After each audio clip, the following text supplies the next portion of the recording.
Hello Pisces, Sun, Moon, Rising, and Venus signs. Kamusta kayo? Sana po ay nasa mabuti kayong kalagayan. Welcome back po sa Star Tarot. At kung bago kayo rito, welcome din po kayo. Please subscribe, like, share my videos, and leave me a comment kung nakaresonate po kayo. Thank you. So Pisces, tingnan natin kung ano mga mensahe para sa iyo. Wow, Empress, napakaganda. Kasi si Empress, ano ito, abundance and prosperity energy. Kaya napakaganda kasi ibig sabihin nito na mayroong opportunity na dadating sa inyo, no? Na para magkaroon kayo ng mas maraming pera, maaaring may mga magagandang offers dito sa inyo na to earn more money, 'di ba? Pupuwedeng trabaho 'yan, panibagong career path, pupuwedeng negosyo, ganyan. So, 'pag dumating 'no, yung opportunity na 'yan, hop on agad kayo, hop into action katulad ni Rabbit, ni Bunny, 'di ba? Patalon-talon siya. So, um dapat gano'n din kayo sa ngayon 'no, kumbaga, take advantage 'no, of that opportunity. Kasi unang-una, hindi naman dadating yung oportunidad na 'yan sa'yo kung hindi 'yan para sa'yo. Kaya 'yun, take advantage of that opportunity when it arrives, okay? Kasi baka ito na yung simula ng inyong success pagdating sa financial and the material aspect, okay? So, Four of Winter, ayan, pupuwedeng ang iba sa inyo napapagod na, nai-stress na, kaya give yourself time, no, to relax. Give yourself time to replenish the lost energy, 'di ba? Para lagi kayong ano, malakas, lagi kayong healthy, lagi kayong nasa core ninyo. Kasi para na kung meron man mga ganitong oportunidad, 'di ba, na biglang dadating na related sa trabaho, kailangan ninyo ng physical strength diyan, ganyan. So, at least yung katawan ninyo handa, 'di ba, ready para pagtrabahuan or kung ano man yung, kailangan ninyong gawin dito.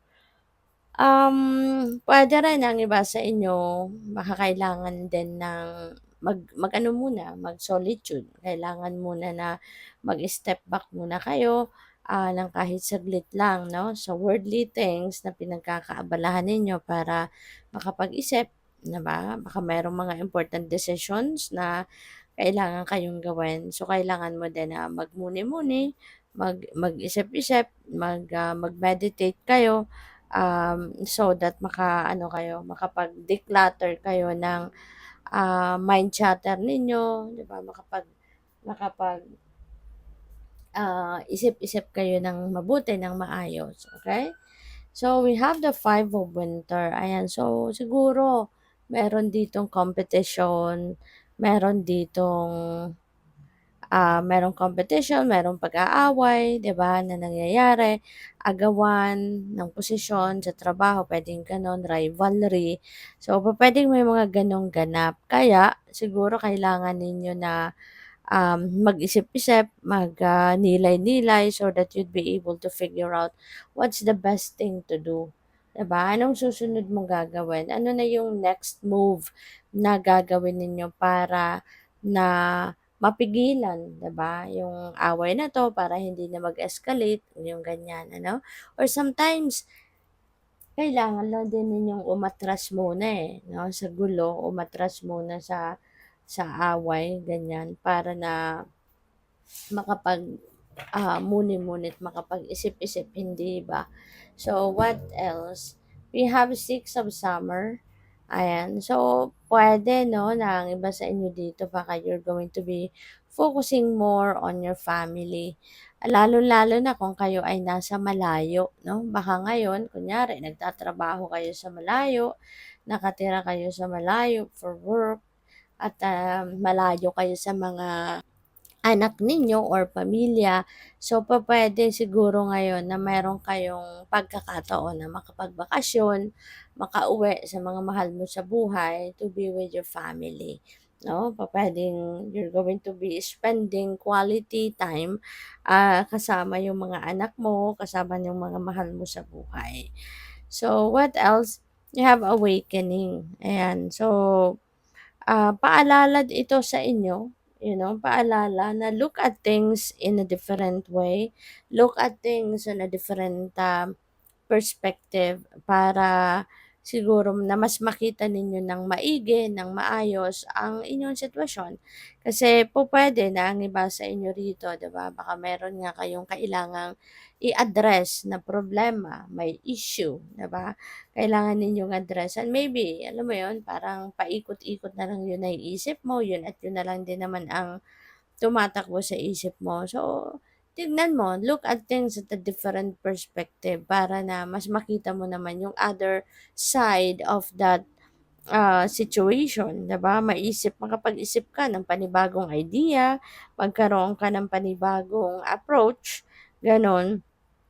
So, 'yun. At saka maaari din ano, since nasa taas niya si Four of Winter, makakatulong siguro sa'yo if, yun nga, mag-step back ka muna ng kahit saglit lang sa kung ano man ang, inyong pinagkakaabalahan at huwag kang mag-alala.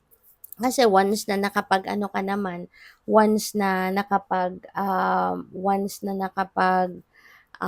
isip-isip ka na, then get back to what you've been doing, 'di ba? Get back to it. Ipagpatuloy mo, no? Yung ipagpatuloy yung pagpapatakbo ng negosyo mo. Kung negosyo yung natigil, ipagpatuloy mo yung pag-aaral. Kung pag-aaral ang natigil, mga ganun ba, no?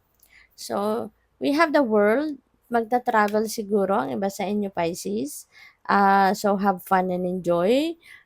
See the world then.